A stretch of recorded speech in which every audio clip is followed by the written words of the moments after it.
എൻസൈക്ലോവിങ്സിൻ്റെ പുതിയൊരു വീഡിയോയിലേക്ക് നിങ്ങൾക്ക് ഏവർക്കും സ്വാഗതം. ഈ വീഡിയോയിലൂടെ നിങ്ങളുമായി ഷെയർ ചെയ്യുന്നത് ലേണേഴ്സ് പരീക്ഷയിൽ ഉണ്ടായിട്ടുള്ള പ്രധാനപ്പെട്ട മാറ്റങ്ങളാണ് ഉൾപ്പെടുത്തിയിട്ടുള്ളത്. ഇനി പ്രധാനമായിട്ടും ജയിക്കാൻ 30 ചോദ്യങ്ങളിൽ 18 ശരി ഉത്തരം ആവശ്യമാണ്. അപ്പോൾ ഇതിൻ്റെ വിശദാംശങ്ങളാണ് ഈ ഒരു വീഡിയോയിലൂടെ ഷെയർ ചെയ്യുന്നത്.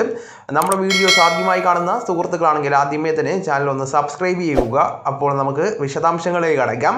സംസ്ഥാനത്തെ ഡ്രൈവിംഗ് ലൈസൻസിനുള്ള ലേണേഴ്സ് ടെസ്റ്റിൽ മാറ്റം വരികയാണ്.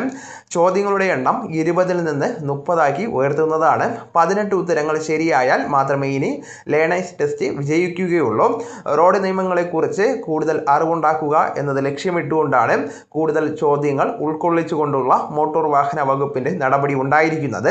നേരത്തെ 20 ചോദ്യങ്ങളിൽ 12 എണ്ണം ശരിയായാൽ ടെസ്റ്റ് വിജയിക്കുമായിരുന്നു. ഒരു ചോദ്യം എഴുതുവാനുള്ള സമയം 15 സെക്കൻഡും ആയിരുന്നു. എന്നാൽ പുതിയ പരീക്ഷയ്ക്ക് ഒരു ചോദ്യത്തിന് 30 സെക്കൻഡാണ് ഉത്തരം എഴുതുവാൻ അനുവദിച്ചിരിക്കുന്ന സമയം. ലേണേഴ്സ് ടെസ്റ്റിൻ്റെ ഭാഗമായിട്ട് മോട്ടോർ വാഹന വകുപ്പ് പുതിയൊരു മൊബൈൽ ആപ്ലിക്കേഷൻ പുറത്തിറക്കുന്നതാണ്. ഇത് പ്ലേ സ്റ്റോറിൽ നിന്ന് ഡൗൺലോഡ് ചെയ്യാവുന്നതാണ്. ലേണേഴ്സ് ടെസ്റ്റിന് മുൻപായിട്ട് തന്നെ മാതൃകാ പരീക്ഷകളും നടത്തുന്നതാണ്. പരീക്ഷയ്ക്ക് മുൻപായിട്ട് തന്നെ മോക്ക് ടെസ്റ്റുകളും നടത്തുന്നതാണ്. ഇത് പരിശീലകർക്കും ബാധകമാണ്. ഒക്ടോബർ 1 മുതൽ ലേണേഴ്സ് ടെസ്റ്റ് എഴുതുന്നവർ ഈ രീതിയിലായിരിക്കും എഴുതേണ്ടത്. അപ്പോൾ ഈ ഒരു വിവരം നിങ്ങളുടെ സുഹൃത്തുക്കളിലേക്കും മറ്റു ഗ്രൂപ്പുകളിലേക്കും കൂടെ ഷെയർ ചെയ്യുക. നമുക്ക് തുടർന്നും വിജ്ഞാനപരമായിട്ടുള്ള മറ്റ് വീഡിയോസും ആനുകാലിക വിവരങ്ങളുമായിട്ട് വീണ്ടും കാണാം. അതുവരെ ഗുഡ് ബൈ.